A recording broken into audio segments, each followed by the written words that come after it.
gagawa ako ng bento na babaunin ni Hapon sa trabaho. Ay hello, minasan konnichiwa. Tara samahan nyo kami today's mini vlog. Alas 5 po ng umaga ay nagasikaso na ako dahil gagawa po ako ng baon ni Hapon. Medyo na late nga po ako nagising ngayon mga auntie dahil inaantok pa ako. Sensya na nga po pala kayo kung medyo iba na naman tong boses ko. Barado po kasi tong ilong ko mga auntie dahil sobrang lamig po dito sa amin. Pero kahit ganun pa man po ay wala po pa rin makakapigil sa akin na mag voice over. Sinusubukan ko po mag-upload araw-araw mga auntie dahil marami po kami mga followers na nag-aabang at naghihintay ng mga mini vlogs namin. Dahil po sa inyo kaya sinisipag po ako mag-upload araw-araw. Kaya maraming salamat po mga auntie sa walang sawang suporta. So eto na nga po yung unang ginawa ko kanina ay pinakuluan ko po yung asparagus. Tapos pinalibutan ko lang po ito ng karne saka ko po prinito. Tapos nagprito nga rin po pala ako dito ng 3 hotdog. Pagkatapos po ng ilang minuto ay tapos ko na rin po lutuin. Tapos eto naman po yung sunod kong gagawin. Gagawa po ako ng potato salad. Para hindi po maumay si Hapon mga auntie kaya gagawan ko po siya nito. Kagabi nga po pala bago ako matulog ay pinakuluan ko na po at pinalambot yung patatas. Tapos kinaumagahan po ay saka ko na lang po lalagyan ng mga ricados. Dito nga po ako gumawa ng potato salad. Naglalagay po ako ng sibuyas, pipino at saka itlog. Sa pampalasa naman ay naglalagay po ako dito ng salt and pepper at saka mayonnaise. Bali kayo na nga po palang bahalang tumansya dun sa lasa. Inibilisan ko na nga pong gumawa ng bento dito dahil sa uncle yung Hapon po ay nagmamadali na. Malilate na po kasi siya kaya kailangan ko na rin pong bilisan. Pagkatapos ko pong gumawa ng bento ng asawa ko ay binigay ko na rin po sa kanya. Yung ruta po ng trabaho ngayon ni Hapon ay sa Shinjuku. Pagpasok ko naman po dito sa loob ay agad na rin po ako naglinis ng mesa. Pagkatapos po ng mga ilang buwan ay ngayon na lang po ako ulit nakagawa ng bento ni Hapon. Hindi na po kasi nagpapagawa yung asawa ko mga auntie. Gusto po niya ay puro onigiri na lang. Para sa kanya, mas madali nga daw pong kainin yung onigiri kesa sa obento. Kung ano po yung request ni Hapon ay yun po yung ginagawa ko. Sa hindi po nakakaalam, yung trabaho nga po pala ni uncle yung Hapon ay bus driver. Pagkatapos ko nga po palang mailigpit yung laruan ni Kenshin ay nagtupi naman po ako dito ng mga damit namin. At habang nagtutupi po ako dito ay nanonood po ako ng Gokusen. Gustong gusto ko po itong palabas na to dahil napakaganda po ng story. Kapag wala po ako minsan ginagawa ay eto nga po yung pinagkakaabalahan ko. Nanonood po ako ng Gokusen. Pwede nyo po itong panoorin sa Amazon Prime. Season 1, Season 2, Season 3 at saka the movie. Alauna naman po ng tanghali ay nagaya po itong anak ko na mamasyal. Bago po kami pumunta ng Koen ay dumiretso muna po kami dito sa Family Mart. Balak po kasi namin mag-picnic ng anak ko kaya bibili muna kami dito ng pagkain namin. May dalang basket na nga itong anak ko parang ang dami niyang bibilhin.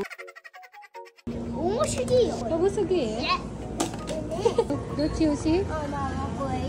Ha? もう全部ない。 Katapos nga po naming mamili, nagpunta na po kami dito sa counter para magbayad. Alam niyo po mga auntie, kahit si Kenshin lang po yung kasama ko, ay hindi po ako nabobori. Napakadaldal niya, kaya aliw na aliw din ako sa kanya. Dati, nung wala pa po kaming anak ni Hapon, ay boring na boring talaga ako. Wala pa akong makausap, tapos hindi rin ako makagala kasi nga, hindi ko pa alam yung pasikot-sikot dito sa amin. Sobrang lungkot ko noon, tapos buntis pa ako noon kay Kenshin. Nung dumating po sa buhay ko si Kenshin, ay doon po nagkaroon ng kulay yung buhay ko. Sobrang saya ko mga auntie kahit si Kenshin lang po yung kasama ko araw-araw kahit kaming dalawa lang ay hindi po ako nabobori. Ngayon magpa 5 years old na po si Kenshin ay nasanay na po kami na kaming dalawa lang yung magkasama palagi. Buti na lang hindi kami nagkakasawaan mga auntie.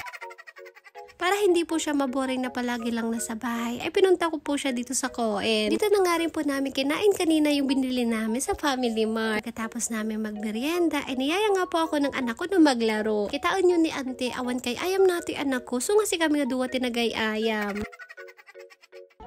Saisho Kenshin kun. あ、じゃあママやって。 Kenshin ko wa? よい。 Asa dagag pa nga rod tatay nga maisubsub ante. Bago po kami umuwi ng bahay, ay pinaglaro ko muna tong anak ko. Mas maganda nga po yung ganito, napapagod siya sa kakalaro. Dahil kapag napagod po siya, maya-maya lang po mga auntie ay naantok na yan. Si Kenshin po, napaka-hyper, parang hindi po siya napapagod. Katapos po maglaro ni Kenshin, ay namulot nga po siya ng ganito. Ito nga po yung bunga ng fine tree mga auntie, hindi ko lang po alam kung anong tawag dito. Ito nga po yung sinasabit sa Christmas tree. Naghahanap nga po tong anak ko dahil iuwi niya daw sa bahay. Namulot nga po siya ng mga ikakalat na naman niya sa bahay.